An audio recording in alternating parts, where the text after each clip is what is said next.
Will Clemson return to glory? Is Miami ready to win the conference? Stay tuned as we share our picks for who will win the ACC in 2025. Pitching two teams. One, regular team that we think is going to win the conference, surefire, and another that we think is a dark horse sleeper. I'm going to start us off here. I'm sticking with Clemson. I feel very adamant that Clemson is going to win the ACC this upcoming season. I look around their roster, and it's actually pretty nuts the amount of NFL talent, first-round talent that Dabo has been just improving, growing, developing. Cade Klubnik showed us a lot of bright, promising things in the college football playoff, a performance that with one more year of experience and a group of young receivers taking a step forward, they're only going to get better. Their offensive line's underrated. They bring in Tom Allen, who's one of the best DCs in the country last year. Peter Woods, TJ Parker, Avion Terrell, an elite defense that is loaded with playmakers. I don't think any other team in the ACC has as good of a roster as what Clemson does.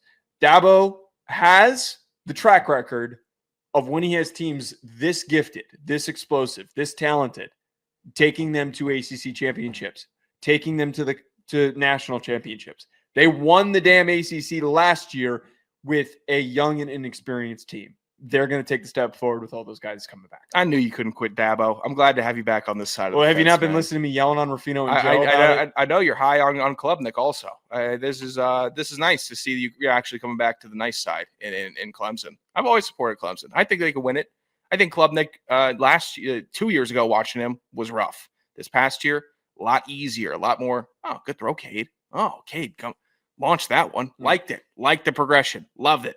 Don't love it as much as big swinging D Carson Beck at the U, taking the ACC by storm. Cheating allegations, this, that, 4 million, 5 million, a bunch of boosters coming into the program. Carson Beck's not worried. He is a champion, and he will lead the Miami Hurricanes to an ACC title this year. Make fun of his eyes, Joe. Make fun of his head shape. Make fun of his tattoo sleeve as a quarterback. Do all the things, all the mockery. Mm-hmm. He rises above, and so will Miami. The true bastion of glory and ethics that the ACC can provide, and I think they take it all. I have a little bit of pause on. I think the rest of this team's great. I like Ruben Bain when I watched his tape. Tramar Brown, they brought in from North Dakota State, who we spent a lot of time talking about this year. It was like a nice little third running back piece that they added. Their offensive line is going to be fantastic. I think that their whole defense is going to be stout like it was last year. They didn't lose a ton of guys. But here's my thing, though. Carson Beck being the leader of the discussion of why they win it is not a good driving force for that. I think that in Dawson's offense, he can have a much better year. It's going to set him up to make easier decisions. Bobo was a total dummy with the way that he was trying to orchestrate Beck last year. To throw into a bunch of receivers that couldn't freaking catch. Arian Smith dropping every single ball that he had thrown his way despite being wide open. It was mind-numbing. It was frustrating as all hell.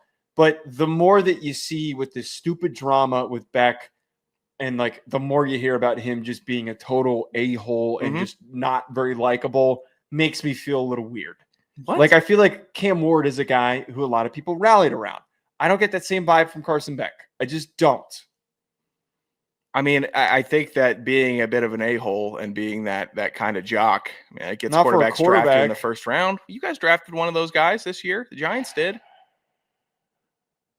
Stick on the point. That was my point. I don't think it's bad to have a quarterback that's a little bit arrogant, but he's not Carson Beck doesn't seem like a talker. He just seems like a guy that people want to root against. People that don't give him a chance like you. Well, I would argue that that's the problem. Giving him a chance. I would give him a full chance this year. I would argue that that's the problem, is that he is not a true leader. He is Bo Callahan.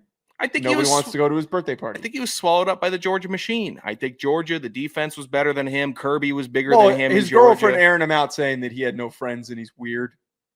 Again, caught on camera doing it. Yeah, girls never lie after breakups. Girls never start tales after breakups, Joe. That's true. That's fair.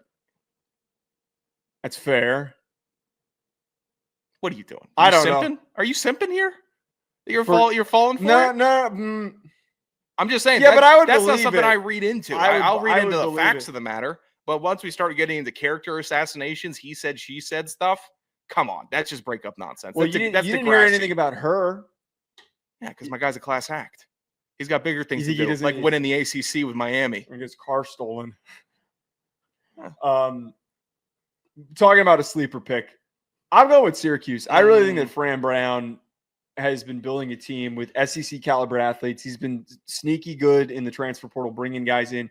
I know that they just lost Trevor Pena, but they still have a pretty good receiver room.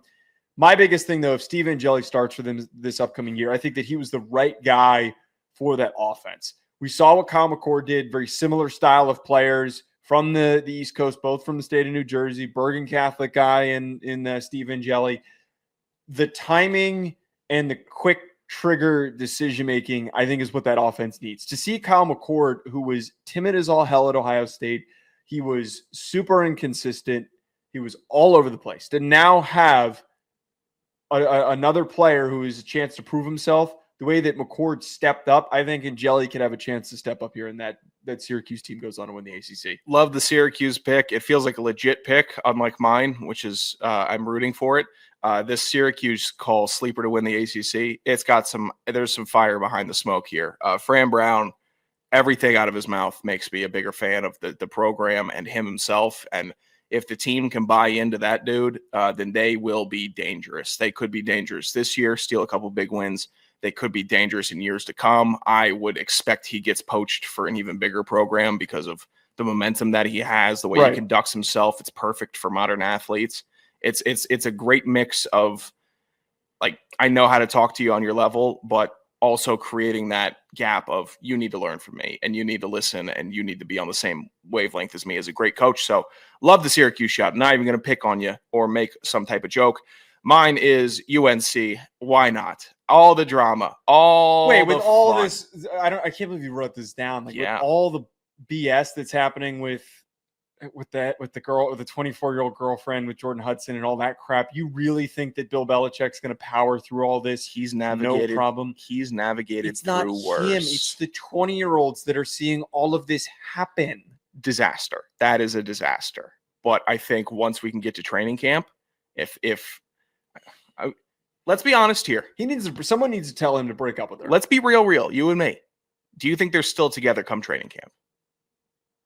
Probably, because I'm saying no. If he's outsourcing for new PR, it's not lasting till then. And then it's football, fellas. Bill could not be in a better situation. Mm-hmm. He's got a 24-year-old who wants to have sex with him. Are you kidding me? She's also torching his interviews. It's all. You think that he's going to come to his senses eventually? I think he will, or she'll get tired of being latched on to and having people. I think she loves this. I think that she loves that she's getting this much attention. Didn't look like she loved it in that CBS Mornings interview. She wouldn't have shown up if she was so worried about. She wanted to be a part of it. She forced her way into a Dunkin' commercial. She's not ready for this world. She's not ready for this world come football season. Also, if we get to a real football season, she goes through a full gauntlet of it. Bet it's a different tune. If he breaks up with her, they win the ACC. I mean, Bill then on a just complete head down laser focus, everybody on timing, only ball. That's what I'm here for. And maybe he's just playing chess. Like maybe he knows that if he's comfortable, he's not going to get it done. He needs this thing to blow up and explode. And then while everyone is looking at the ashes, he's down there plotting to rise, and he's ready to just come for everything. It's still Bill Belichick, and that's something I'm going to hold on to.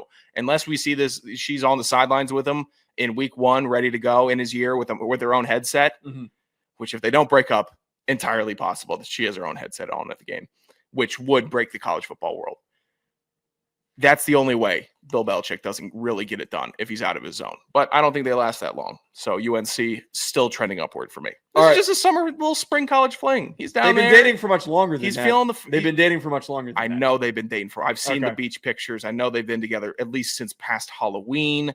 And they had that uncomfortable beach photo also as the mermaid and the fish and the angler. Yeah. Come on.